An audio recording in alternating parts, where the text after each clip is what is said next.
श्री शिवाय नमस्तुभ्यम. नमस्कार, मी अर्चना. माझ्या चॅनलमध्ये आपलं सगळ्यांचं खूप खूप मनापासून स्वागत आहे. आजच्या व्हिडिओमध्ये आपण पाहणार आहोत उपवासाचा एक पदार्थ, भगर आणि साबुदाण्याच्या पिठापासून झटपट बनणारे अप्पे. त्यासाठी मी 1 वाटी भगर आणि अर्धी वाटी साबुदाणा घेतलेला आहे. आता तो आपण छान भाजून घेऊया.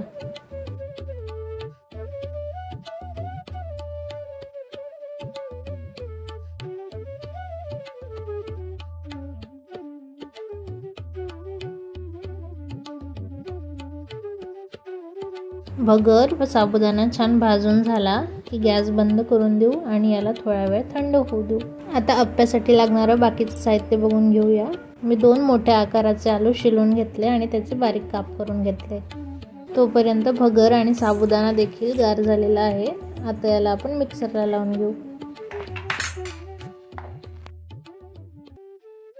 सगळंच बारीक करून झालं की आता यामध्ये 3 ते 4 चम्मच दही घालूया आणि ह्याचबरोबर बारीक केलेले आलूचे काप देखील घालून याला परत एकदा मिक्सरला लावूया.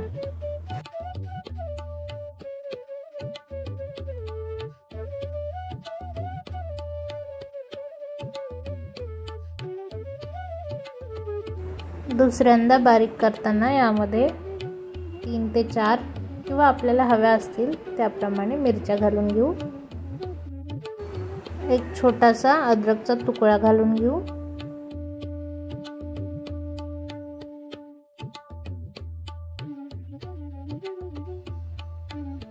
आता या अप्प्याच्या बॅटरमध्ये चवीनुसार मीठ घालूया आणि या बॅटरला छान मीठ मिक्स होतपर्यंत फेटून घेऊ.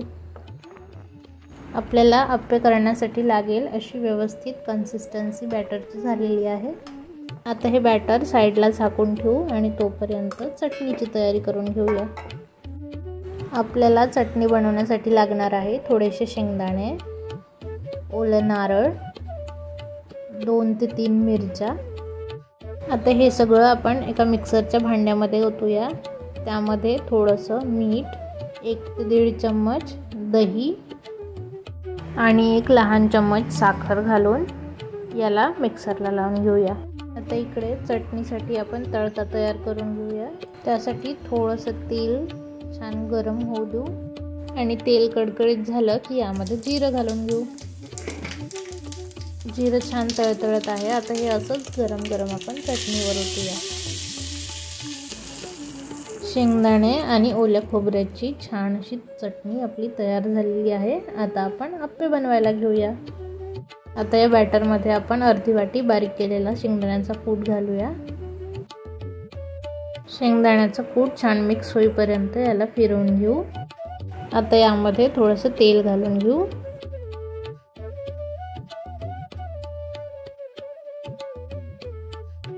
आणि अप्पे छान फुलण्यासाठी यामध्ये एक रेग्युलर इनोचं पॅकेट घालूया. इनो ॲक्टिवेट होण्यासाठी यावर लगेच थोडंसं पाणी घालायचं आणि आता याला छान फिरवून घेऊ.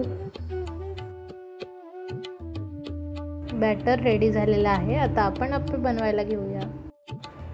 अप्प्याच्या साच्यामध्ये थोडंसं तेल घालू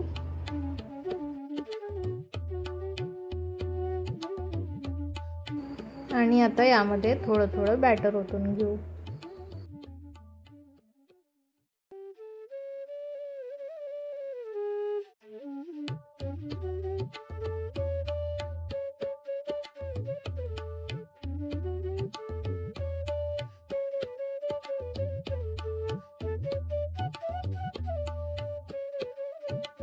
व्यवस्थित बॅटर भरून झालं की याला 3 ते 4 मिनिटासाठी झाकून ठेवूया.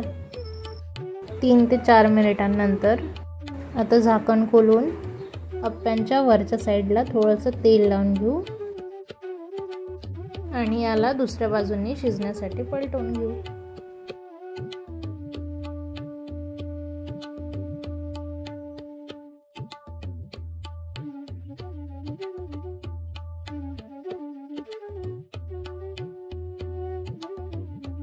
सगळेच अप्पे पलटवून झाले की आता याला परत 2 ते 3 मिनिटांसाठी झाकून शिजू देऊया. दुसऱ्या बाजूने देखील अप्पे छान शिजलेले आहेत.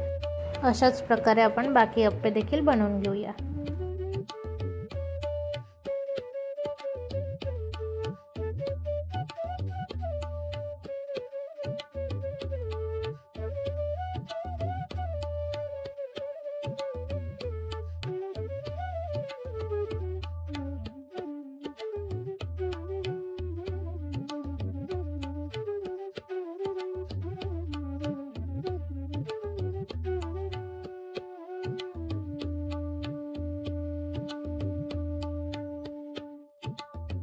व्हिडिओमध्ये दिसतंय तसंच बाहेरून क्रिस्पी आणि आतून छान मऊ आणि नरम असे अप्पे तयार झालेले आहेत।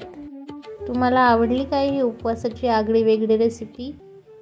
आवडली असेल तर नक्की कमेंट करून सांगा।